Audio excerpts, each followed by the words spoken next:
Good morning, dears. What we have discussed in the last class, yes, Unit 4, cell biology. We learned a lot of things, right? We learned about cell as the fundamental unit of life. Yes, like bricks in a wall and hexagonal units in a beehive. Every living thing is made up of cells. So cells are the basic functional unit of an organism. Yes, very good.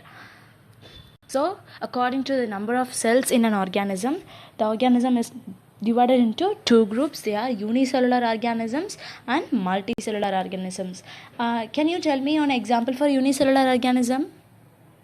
Yes, amoeba, bacteria, virus, chlamydomonas or paramecium, euglena. These are the examples for unicellular organisms. Okay. Yes, what we have seen with our naked eye are called as multicellular organisms. More than one or two cells comes under multicellular organism. So now we are going to discuss about the stages, how a cell is converted into an organism. So organisms, yes, it combines, it includes lot of organ systems. A lot of organ systems combine to perform various function and it make the whole human body, that is called as organism. Example, respiratory and digestive system. Then what is organ system? Yes, many organs combines together to form organ system. When we take respiratory system, it involves nostrils, nasal chamber, windpipe, trachea, which is trachea, lungs, bronchus, alveoli, diaphragm. All these parts involves together to form the respiratory system. Yes. And then moving to organ, what is mean by organ? Yes, the collection or the combination of different kinds of tissues to perform a specific function. Good, very good.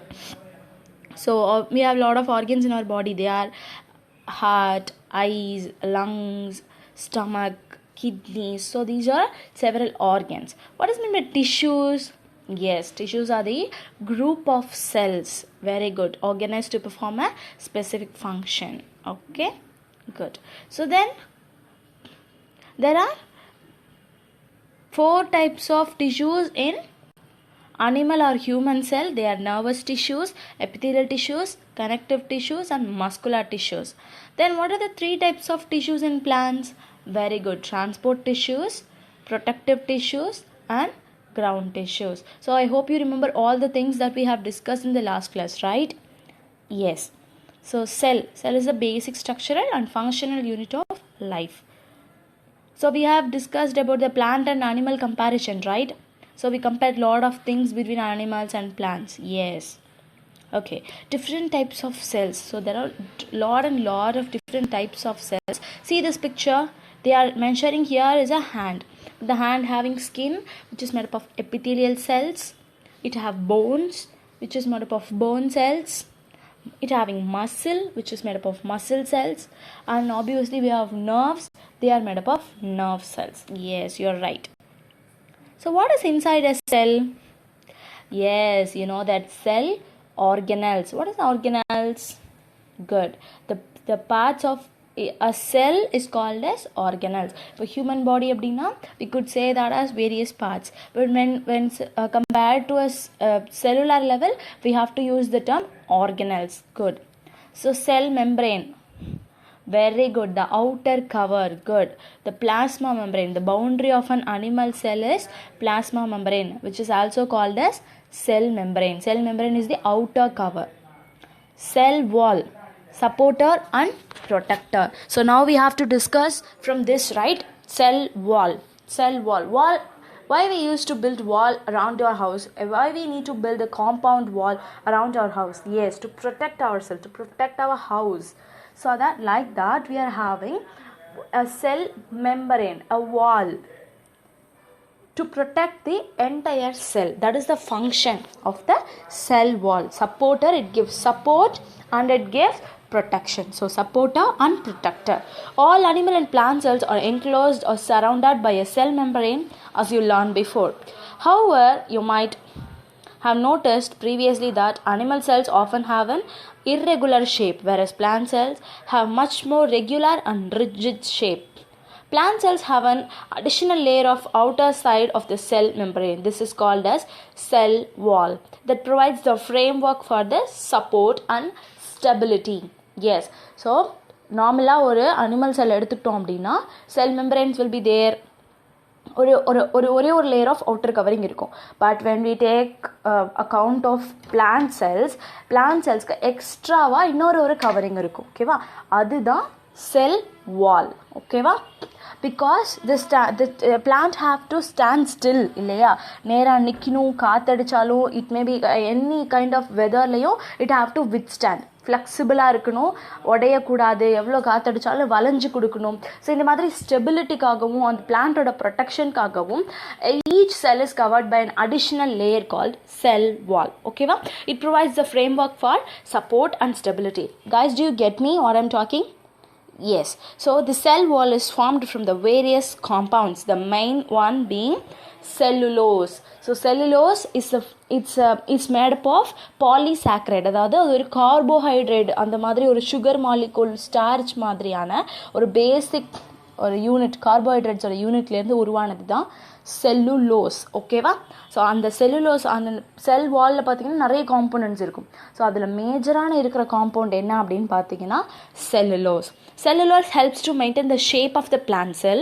This allows the plant to remain rigid and upright even if it grows to greater heights. நான் first சொன்னேன் இல்லையா?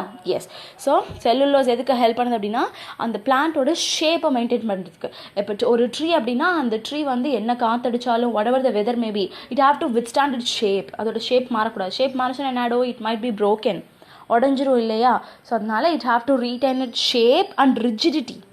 ரிஜிட்னா என்ன, அந்த ஒரு மரம்னா எப்படி ரொம்ப ஹார்டாக இருக்கும் பார்த்தீங்களா, நல்ல வலிமையாக இருக்கும் இல்லையா, அந்த ரிஜிட் தன்மையாக அது விடக்கூடாது. So it have to rigid, it have to maintain it shape and it have to stand upright. So நேராக வளரணும். நம்ம பார்த்தோம் இல்லையா, phototropism, moving towards the sunlight. So shoot system எப்படி மூவ் ஆகணும், towards the sunlight. So positively ஃபோட்டோட்ராபிசமாக அதோட shoot சிஸ்டமும், negatively ஃபோட்டோட்ராபிசமாக அப்படி இல்லைனா பாசிட்டிவ்லி ஜியோட்ராபிசமாக அதோட ரூட் சிஸ்டமும் it have to grow.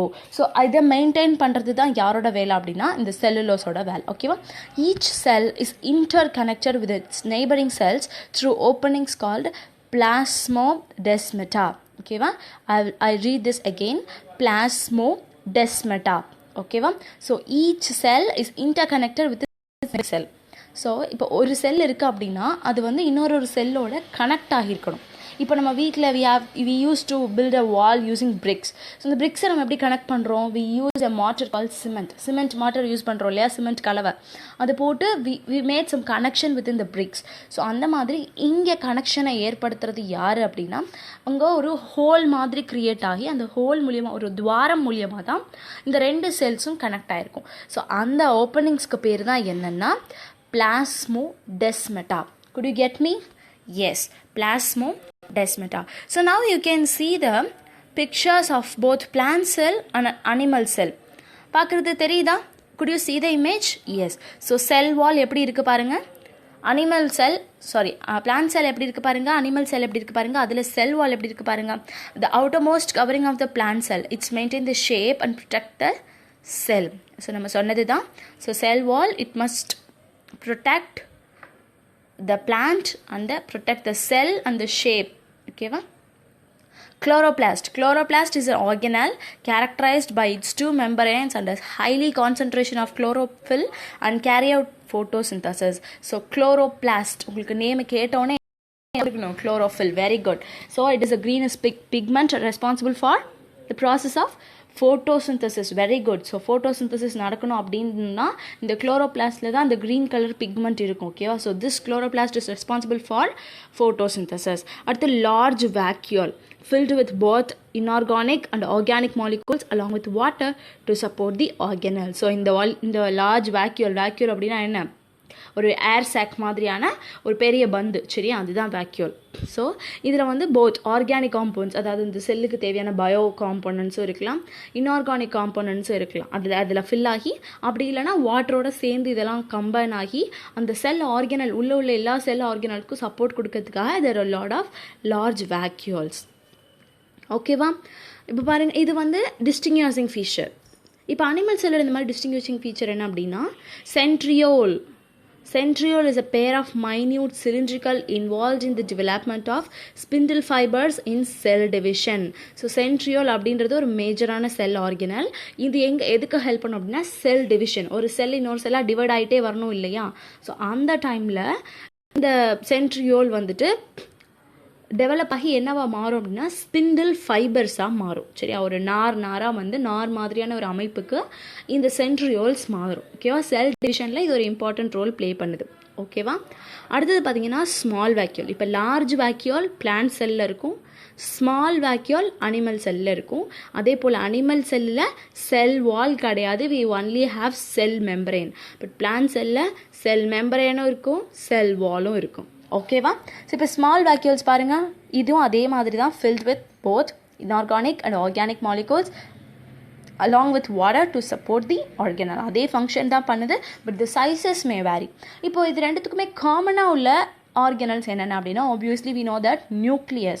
The nucleus is the control center of the cell. It is the largest organelle. So ஒரு ஹியூமன் பாடியிலேயே நம்ம பேசும்போது எப்படி பிரெயின் தான் வந்து கண்ட்ரோலிங் யூனிட் அப்படின்னு சொல்கிறோமோ, இப்போ நம்ம கம்ப்யூட்டர் சொன்னோம்னா CPU is the motherboard சொல்கிறோம் இல்லையா? அந்த மாதிரி நியூக்ளியஸ் தான் ஒரு செல்லுக்கான controlling unit. It controls all the activity taken place within the cell. ஒரு செல்லுக்குள்ளே நடக்கிற எல்லா ஆக்டிவிட்டீஸ், எல்லா ப்ராசஸையும் கண்ட்ரோல் பண்ணுறது யார் அப்படின்னா நியூக்ளியஸ். ஸோ மற்ற செல் ஆர்கனல், அதாவது மற்ற பார்ட்ஸ் எல்லாத்தையும் விட ரொம்ப பெரிய ஆர்கனலாக இருக்கிறது எது அப்படின்னா நியூக்ளியஸ். ஓகேவா? அடுத்தது ribosome. Ribosome is a minute particle consist of RNA. They synthesis polypeptides and proteins. So ribosome அப்படின்றது ரொம்ப ரொம்ப மைன்யூட்டாக இருக்கிற ஒரு ஆர்கனல். அந்த ஆர்கனல் என்ன இருக்குது அந்த ஆர்கனல் அப்படின்னு பார்த்தீங்கன்னா RNA, which is a kind of genetic material. Jeans அப்படின்னு சொல்கிறோம் இல்லையா? ஸோ இந்த ஜீன்ஸ் தான் RNA. ஓகேவா? ரிபோ நியூக்ளிக் ஆசிட், அதுதான் ஆர்என்ஏக்கான full form, ribonucleic acid. So அது வந்து ஒரு கைண்ட் ஆஃப் ஜெனட்டிக் மெட்டீரியல். அது எங்கே இருக்கும் அப்படின்னா ரிபோசோம்ஸில் இருக்கும். ஸோ இந்த ரிபோசோம்ஸ் என்ன பண்ணும் அப்படின்னா, ப்ரோட்டீன்ஸையும் பாலிபெப்டைட்ஸையும் சிந்தசிஸ் பண்ணும். பாலிபெப்டைட்ஸ் அப்படிங்கிறது நம்ம பாடியோட டெவலப்மெண்ட்காக நம்ம செல்ஸ் உருவாக்கி தர ஒரு kind of essential component. So அந்த பாலிபெப்டைட்ஸையும் ப்ரோட்டீன் நம்ம பார்த்தோம் இல்லையா, ஒரு சில ப்ரோட்டீன் நம்ம பாடியே பயோசிந்தசிஸ் பண்ண, ஒரு 9 ப்ரோட்டீன்ஸ் மட்டும்தான் சிந்தசிஸ் பண்ண முடியாது, அதுதான் நம்ம ஃபுட் மூலியமாக எடுத்துக்குவோம் அப்படின்னு பார்த்தோம் இல்லையா? ஸோ அப்போ பாடியே சிந்தசிஸ் பண்ணுது அப்படின்னா கண்டிப்பாக அது எங்கேருந்து சிந்தசிஸ் ஆகி வருது அப்படின்னா இட் கம்ஸ் ஃப்ரம் ரிபோசோம்ஸ். ஓகேவா? அடுத்தது கோல்கி bodies. கோல்கி body is a complex of vesicles and folded membranes involved in the secretion of intracellular transport. அதாவது இந்த கோல்கி பாடி பார்த்தீங்கன்னா எப்படி ஒரு ஃபோல்ட் பண்ண ஒரு பேப்பர் மாதிரி இருக்கு இல்லையா, க்ரஷ் பண்ணி க்ரம்பிள் பண்ண பேப்பர் மாதிரி இருக்கு இல்லையா? ஸோ அதுதான் கோல்கி பாடி. இது வந்துட்டு செக்ரீஷன்ஸ், ஒரு செல்லுக்குள்ளே நடக்கிற செக்ரீஷன்ஸையும் இல்லை அந்த செல்லுக்குள்ளேயே நடக்கிற டிரான்ஸ்மிஷனையும் கண்ட்ரோல் பண்ணி ரெகுலேட் பண்ணி அதுக்கு ஹெல்ப் பண்ணுறது தான் யாரோட வேலைன்னு பார்த்தீங்கன்னா கோல்கி பாடிஸோட வேலை. அடுத்தது மைட்டோகாண்ட்ரியா. மைட்டோகாண்ட்ரியா ஒரு ஆர்கனல்ஸ். They make most of the cells supply of adenosine triphosphate ATP, a molecule that cells use as a source of energy. Their main job is to convert energy. நம்ம சின்ன கிளாஸில் படிச்சிருக்கோம், ஞாபகம் இருக்கா? Mitochondria, the powerhouses of the cell. Yes, I think you have read this in 5th or 6th standard. Yes. So power houses of the cell அப்படிங்கிறது யார் அப்படின்னா mitochondria. சரியா? ஸோ இதுதான் என்ன பண்ணோம் அப்படின்னா ATP அப்படின்ற எனர்ஜி மாலிகூல். சரி, நம்ம எனர்ஜின்னு படிச்சுட்டே இருக்கோம் இல்லையா? எனர்ஜி சொல்லி நம்ம படிச்சுட்டே இருக்கோம். ஆனால் எனர்ஜின்றது செல்லுலார் லெவலில் பேசும்போது என்ன இருக்குன்னா ATP, அடினோசின் ட்ரைபாஸ்பேட் அப்படின்ற மாலிக்யூலாக தான் இருக்கும். சரி, மாலிகுலர் லெவலில் தான் இருக்கும். ஸோ அந்த அடினோசின் ட்ரைபாஸ்பேட்டை சப்ளை பண்ணுற வேலையை யார் பார்ப்பாங்க அப்படின்னா மைட்டோகாண்ட்ரியா பார்ப்பாங்க. ஓகேவா? ஸோ இது சப்ளை பண்ணுற எனர்ஜி மாலிகுல், அந்த ATP மாலிகுலை யூஸ் பண்ணி தான் ஒரு ஹோல் செல்லே ஃபங்க்ஷன் ஆகும். ஸோ அப்போ கண்டிப்பாக இதுதான் பவர் ஹவுஸ் ஆஃப் த செல். சரியா? ஏன்னா இது போய் பவர் கொடுத்தா தான் அந்த செல் கம்ப்ளீட்டாக ஃபங்க்ஷன் ஆக முடியும். ஓகேவா? ஸோ அடுத்தது cytoplasm. The cytoplasm includes all living parts of the cell within the cell membrane but excluding the nucleus. So சைட்டோபிளாசமில் பார்த்தீங்க அப்படின்னா எல்லா விதமான எல்லா ஆர்கனல்ஸும் அந்த சைட்டோபிளாசமில் தான் எம்பட் ஆகிருக்கும். சைட்டோபிளாசம் அப்படின்றது இஸ் ஜெல்லி லைக் சப்ஸ்டன்ஸ், ஒரு ஸ்லைமி சப்ஸ்டன்ஸ். சரியா, அந்த ஸ்லைமி சப்ஸ்டன்ஸில் தான் எல்லா ஆர்கனல்ஸும் எம்பட் ஆகிருக்கும் எக்ஸப்ட் நியூக்ளியஸ். ஓகேவா, நியூக்ளியஸும் அங்கே தான் இருக்கும், பட் இட் ஷுடன்ட் எம்பட். சரியா, பொதிஞ்சு போயெல்லாம் இருக்காது. ஓகே, வாட்டர்மெலன் சீட்ஸ் மாதிரி எம்பட், வாட்டர்மெலன் சீட்ஸ் தான் என்னது எம்பட் அப்படின்னா புதிஞ்சு போயிருக்கிறது. வாட்டர்மெலனில் சீட்ஸ் எப்படி இருக்கும், உள்ள வரைக்கும் புதிஞ்சு இருக்கும் இல்லையா, அதே தான். ஓகேவா. So endoplasmic reticulum. Endoplasmic reticulum a network of membranous tubules and is involved in protein and reticulum அப்படின்றது ஒரு ஆர்கனோட பேர். இப்போ நமக்கு இப்படி ஹார்ட் அப்படின்னு ஒரு பேர் இருக்கும், அதே மாதிரி endoplasmic reticulum is a name. So அது என்ன பண்ணோம் அப்படின்னா ஒரு மெம்பரேனால் ஆன ஒரு பஞ்ச் ஆஃப் ஒயர் மாதிரி தான் எண்டோபிளாஸ்மிக் ரெட்டிகுலம். ஓகேவா. ஸோ இது என்ன பண்ணோம் அப்படின்னா ப்ரோட்டீன் அண்ட் லிப்பிட்னா உங்களுக்கு நான் சொல்லியிருக்கேன் ஃபேட். ஓகேவா. So fat and protein synthesis தான் இந்த லிப்பிட் பண்ணுறாங்க, சாரி இந்த எண்டோபிளாஸ்மிக் ரெட்டிகுலம் பண்ணுறாங்க. Guys, could you follow me? Okay. So activity 3, study the pictures given and write the difference between the cells that you observe in the given table. So இதில் என்னென்ன difference இருக்குது, ஒரு plant செல்க்கு ஒரு animal செல்க்கு என்னென்ன difference இருக்குது அப்படின்னு you have to do that activity. Yes, இப்போ பாருங்கள் 4 டைப்ஸ் ஆஃப் செல்ஸ். சரியா, ஒரு செல்லும் ஒரு ஸ்பெஷலைஸ்டு பெர்ஃபார்மன்ஸை பெர்ஃபார்ம் பண்ண போகுது. ஓகேவா. They are epithelial cells, muscle cells, nerve cells, red blood cells. So epithelial cells நம்ம முதல்ல பார்த்துருந்தோம் இல்லையா, இந்த டைப்ஸ் டிஷ்யூஸில் பார்த்துருந்தோம், அதே பேசிஸில் செல்ஸ். சரியா. So epithelial cells they are mostly flat and columnar in shape. So ரொம்ப ஃப்ளாட்டாக இருக்கும். காலம்னர் அப்படின்னா காலமாக இருக்கும், ஒரு பில்லர் ஒரு தூண் மாதிரியான அமைப்பாக இருக்கும். சரியா, அப்படி ரெக்டாங்குலாக ஒரு வெர்டிக்கல் எலாங்கேட்டடான ஷேப்பில் இருக்கும், அதுதான் காலம்னர். ஓகேவா. அதோட ஸ்ட்ரக்சர் பார்த்தா தெரியுதா, எப்படி ஒரு க்யூப் மாதிரி. And then they are columnar in shape. So function பாருங்க, they guard the surface of the body for protection. நான் சொன்னேன் இல்லையா, it mostly present on the skin, the outermost layerல தான் இருக்கும், because for our protection. சரியா. அடுத்து muscle cells, they are long and spindle shaped. So லாங்காக இருக்கும். ஸ்பிண்டில் அப்படின்னா ஓரளவுக்கு லைட்டாக வளைஞ்சு கொஞ்சம் சுருள் மாதிரியாக இருக்கும். சரியா, சுருள்னா it not like a climb வைன்ஸ்லாம் இருக்கும் இல்லையா, சுருள் கொடிகள்லாம் அந்த மாதிரி கிடையாது, லைட்டாக வளைஞ்சு கொடுத்து இருக்கும். ஓகேவா, அதுதான் spindle. So they can contract and relax allowing the cell for movement. So ஒரு மசில் இருக்குது அப்படின்னா we have to contract and relax. சரியா, மசிலில் மூமெண்ட் நடக்கணும். அந்த மூமெண்ட் ஆனது மசில் மூமெண்ட் ஆனது ஆப்வியஸ்லி கான்ட்ராக்ஷன் ரிலாக்ஸேஷன். ஸோ அந்த மூமெண்ட்டுக்கு ஹெல்ப் பண்ணுறது தான் யாரோட வேலை அப்படின்னா மசில் செல்ஸோட வேலை. அடுத்தது nerve cells. The body of nervous cell is branched with an elongated nerve fiber. So இந்த செல் பாருங்கள், அதோட ஸ்ட்ரக்சர் எப்படி இருக்குது பாருங்கள், ஒரு எலாங்கேட்டட் ஃபைபர் மாதிரி, அதாவது கொஞ்சம் நீண்டு போன ஒரு நார் மாதிரியான அமைப்பு இருக்குது பார்த்தீங்களா. ஹெட்டு டெய்ல் நடுவில் உள்ள அந்த elongated fibre kind of structure இருக்குது. ஸோ இப்போ இந்த nerve cellோட ஃபங்க்ஷன் பார்த்தீங்கன்னா, nerve cells are specialized to carry and conduct messages that coordinate the functions of the body. So nerve cells obviously நமக்கு தெரியும், nerves எல்லாமே என்ன பண்ணணும், நியூரோ டிரான்ஸ்மிஷன்ஸ் நடக்கணும், எல்லா விதமான டிரான்ஸ்மிஷன்ஸையும் சென்ட் பண்ணி பாடி ஃபுல்லாக கோஆர்டினேட் பண்ணி ஒர்க் அவுட் பண்ணுற வேலையை பார்க்குறது தான் யார் அப்படின்னா நர்வ்ஸ். சரியா. ஸோ அப்போ அந்த கோஆர்டினேஷனை ஹெல்ப் பண்ணி பாடி கரெக்டாக பெர்ஃபார்ம் பண்ணணும் அப்படின்னா there should be some coordination. இப்போ ஒரு கிளாஸ் வந்துட்டு கரெக்டாக இருக்கணும் அப்படின்னா எல்லா ஸ்டூடெண்ட்ஸ் இந்த டீச்சர் எல்லாருமே எப்படி இருக்கணும், கரெக்டாக கோஆர்டினேட்டடாக இருக்கணும். அப்போ தான் the class will be the most good class or the best class or the most most perfect class. So அந்த மாதிரி ஒரு கோஆர்டினேஷனை க்ரியேட் பண்ணுறது தான் யாரோட வேலை அப்படின்னா நர்வ் செல்ஸோட வேலை. ஓகேவா. ஸோ அடுத்தது பாருங்க, red blood cells round biconcave and disc shaped. So round உங்களுக்கு தெரியும், ரவுண்ட் ஷேப்பில் இருக்கும். பைகான்கேவ் அப்படின்னா உள்ளுக்குள்ளே அழுந்தின மாதிரி இருக்கும். சரியா, உள்ளுக்குள்ளே குழியாக இருக்கும். கான்கேவ் அப்படின்னா குழி அப்படின்னு அர்த்தம். ஸோ ரெண்டு பக்கமுமே உள்ளுக்குள்ளே அமுங்கின மாதிரி. You can see that picture. எப்படி இருக்குது பார்த்தீங்கன்னா, லைட்டாக ப்ரெஸ் பண்ண மாதிரி இருக்குது இல்லையா. எஸ், அதான் பைகான்கேவ். Disk shape. ஸோ நல்லா உருண்டை தட்டையாக வட்ட வடிவத்தில் இருக்கிறது தான். ஓகேவா. So red blood cells carries oxygen and collect carbon dioxide from various parts of the body. நமக்கு தெரியும் ரெட் பிளட் செல்ஸோட வேலை என்னன்னா ஆக்சிஜனை சப்ளை பண்ணி கார்பன் டை ஆக்சைடை ரிசீவ் பண்ணணும். ஓகேவா, அதுதான் ரெட் பிளட் செல்ஸோட வேலை. So what will be your test அப்படின்னா you have to write the 4 type of specialized cell and you have to write the function. You need not to worry about the structure. நீங்கள் எந்த டயக்ராமும் போட தேவையில்லை. You have to write the 4 specialized cell and their function. And then you have another work, which is, this is actually not a homework. This video is taken for only 30 minutes or 25 to 30 minutes தான் இப்போ இந்த video இருக்குது. So இப்போ இந்த வீடியோவில் class முடிஞ்சதுக்கப்புறமாட்டிக்கு you have to study these things and you have to write as a home test. புரியுதா?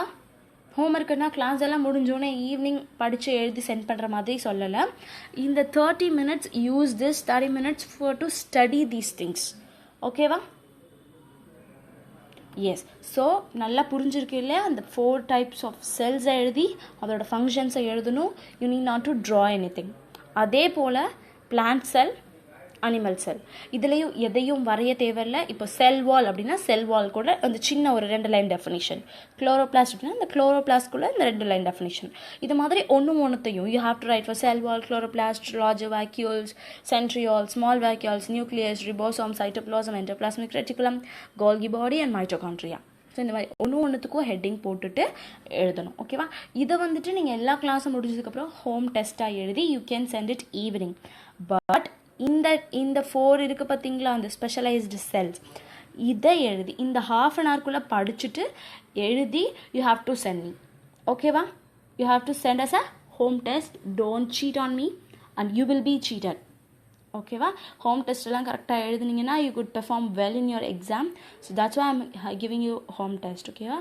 So use this 30 minutes to read the 4 specialized cell and their function and start to write within the given time and send it to me. Okay, va?